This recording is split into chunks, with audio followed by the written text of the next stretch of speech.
Hi, everybody. I'm Brittany Lewis, a breaking news reporter here at Forbes. Joining me now is Jessica Meyers, Vice Chair of the South Dakota Democratic Party. Jessica, thanks so much for coming on once again. Thanks for having me.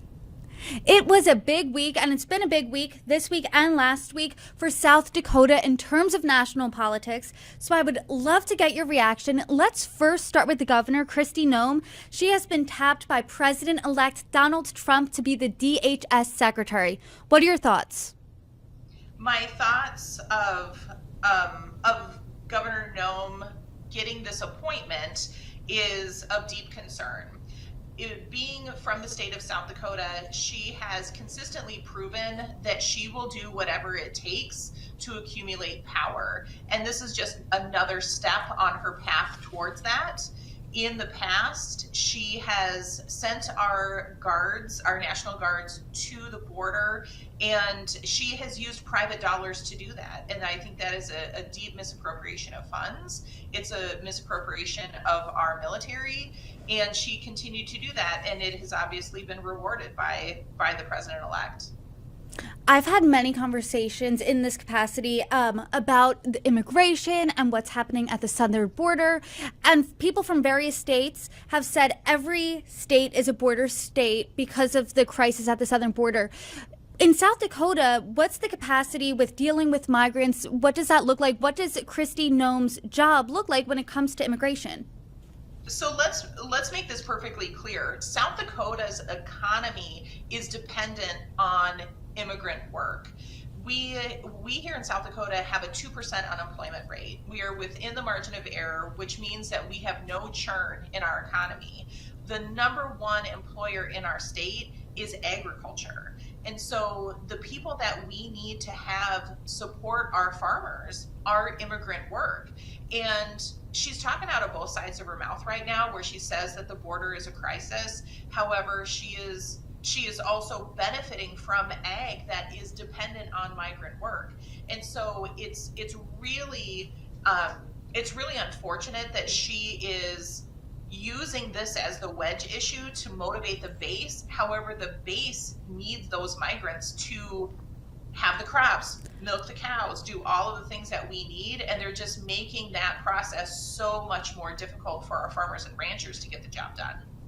What do you think the solution is then? Because from what you're saying, it sounds like with her appointed as DHS secretary, your state's economy could potentially suffer.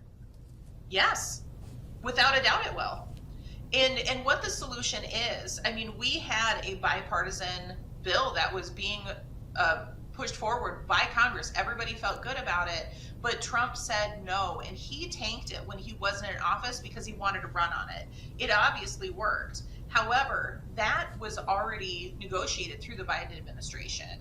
And because that failed, now we've seen the trifecta. It was a clean sweep saying that the migrant issue was the biggest problem. However, it was already negotiated.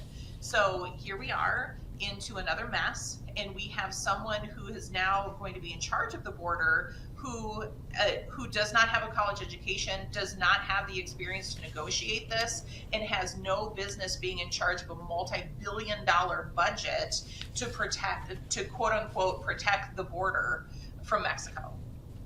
You and I spoke a few months ago, and the topic of that conversation was once again Governor Kristi Noem, and that was around the time her memoir came out. There was a story in there that was concerning to many. She shot her family dog as well as a family goat. And in that conversation, you talked a little bit about the governor's leadership. You said it was essentially her way or the highway. You said she punches down on vulnerable populations. What type of leader will we see on the national stage if she's confirmed as DHS secretary? She will, I have no doubt she will do whatever Trump says. She is proven herself to be someone who will do whatever he says and will fall in line. The one thing that both Democrats and Republicans can't agree on in the state of South Dakota is that we're thrilled that she's leaving the state. Unfortunately, it's because she's moving to a different position, a much more powerful position. And if she is confirmed, I think we should be deeply concerned for lack of experience. And I also would be curious to see how long she would last. I also believe that when she gets to Washington, D.C., the state of South Dakota will most likely never see her again. That's really interesting. Republicans and Democrats in the state of South Dakota can agree that they want her out as governor. Why do Republicans feel that way? Talk to us about that. What are those conversations looking like? Because the American people have only seen her on Fox News. They haven't seen her govern. They haven't seen her be a boss. They haven't seen her work. There is no question. It is a not so secret fact that she is really tough to work with and work for. People leave her administration, have left her administration repeatedly, and so she's not a team player. She wants to accumulate power, and I have no doubt she will do this in this new role. I do now want to switch gears to news from Wednesday. Senator John Thune of South Dakota was elected as the next Senate Majority Leader. What's your reaction to that news? It's not a surprise. Since Senator Thune, since college, he's had one job, and his job is politician. And that is all he has done. He's never had a profession by trade. And so he has sculpted his entire career to do this. Now, as we look at the two other individuals that he ran against, he is the one that is the most neutral, but that is also the problem at the same time. We saw his behavior during the first Trump administration, that he was complicit and he was silent through all of the bad behavior that we saw, all of the controversy. And I know that his thinking is, we're going to keep our head down and do the business of the day. But as a senator and as a representative of our state, we expect you to not govern the wallet, but govern the people. And I will say this, Thune, he sure shows up for a photo op. The Biden administration has invested over $2 billion into the state of South Dakota in infrastructure bill, through infrastructure projects that have consisted of water treatment plants, water access to water both in tribal and non-tribal lands, processing plants to make the processing process for our egg producers closer to home and more convenient. Now, all three of our congressional representatives have voted against all of the infrastructure bills, all of the things. However, their states have benefited heavily from all of that investment, and they are the first people at the photo op. They are taking pictures in front of water towers and all of these infrastructure projects that are now done thanks to the Biden administration and the investments that they have put forward in our state. And they will stand in front of banners that says it was financed through the Biden Infrastructure Act. They are standing in front of those pictures, taking the win. However, they all voted against it in Washington. So it is really unfortunate that is our representation in the state of South Dakota. Jessica, it's no secret that this is a really historic time. I think we can all agree on that, especially last week when we saw Donald Trump's really modern day unprecedented comeback into politics, going back into the White House. What do you think Senator John Thune becoming the majority leader, Governor Kristi Noem being appointed DHS secretary, what do you think this indicates as the future of the GOP? Sadly, what I think about the GOP at the national level is that the lie that a man who lives literally in a golden tower, in a golden home, speaks for the people. And that is really, really concerning to me, being a fifth generation farm kid that grew up on a dairy in the middle of this country. He has no idea nor an interest to care about the working people, but have somehow convinced people that he speaks for them. And the makeup of, and I'm not saying all Republicans, but I will say the people that are in these positions of power, we're seeing it as these appointments come through, that good civil servants and these elected Republicans that do have the good of the country in mind are getting lambasted by yes people. And that is really deeply concerning. I am very concerned for women. I think America has become way more dangerous for women. I think it become more dangerous for people of color, and I think it has been deeply dangerous for the LGBT community.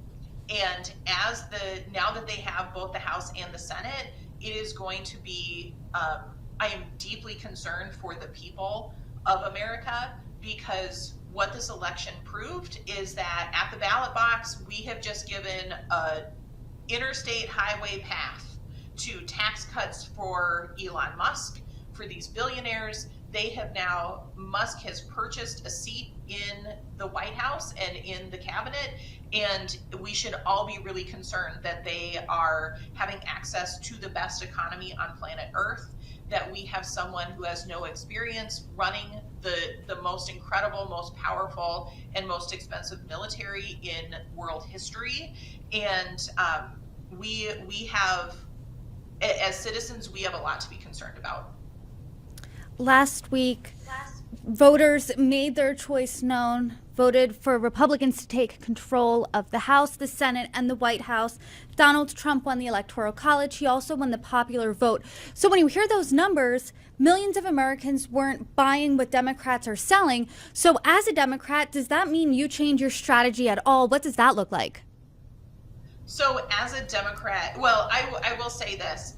Yes, he won that. However, I think that is more representative to how deeply there are still continue to be levels of racism and sexism. I think what we have proven is that the most qualified candidate who has she checked all of the boxes, did not check a box which said man or did not say white. And we should all be ashamed of that. We voted for the felon instead of the prosecutor. And as a Democrat, we had incredible gains in the state of South Dakota as a Democratic Party. And make no mistake, we outraised the Republicans for 5 months in a row. We picked up a 20-year-long held Republican seat in our state legislature. We have incredible gains. We have more people registering as Democrats in the state of South Dakota than we have in the last 20 years. So although right now it looks like the GOP has just slam dunked everything, it is a veneer and it is paper thin. And I know that in the next 2 years, as the Trump administration tanks the economy, we'll see how long the cabinet lasts. He has a proven track record of firing people because they looked at him wrong. That we're going to see where we are in 2 years, and I have a very good feeling there's going to be a course correction in a hurry.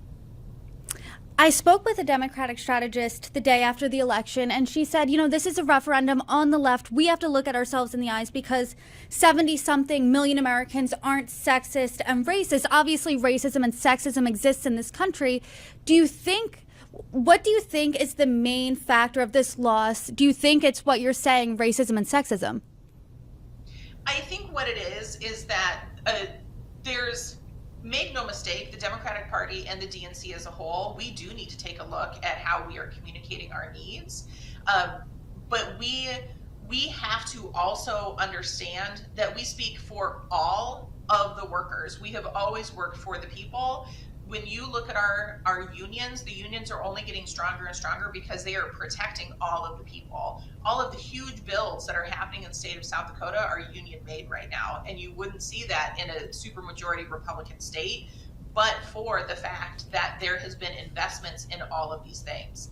As a Democratic Party, we of course need to talk about our messaging and what that looks like, and how we, instead of talking in these high educated ways of saying, yes, you cannot take international policy and you cannot take all of these economic nuances and boil them down into a soundbite.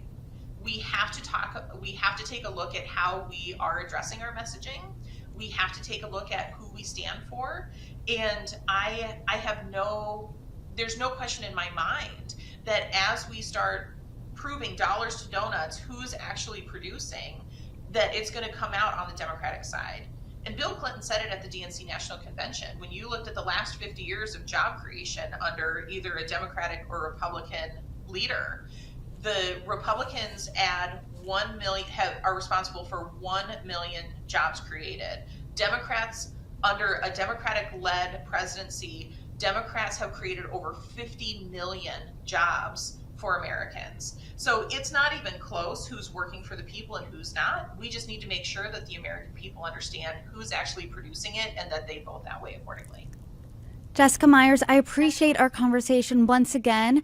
And as South Dakota news comes out, I hope you can join me again and break it all down. Thank you so much for joining me. My pleasure. Thanks for having me.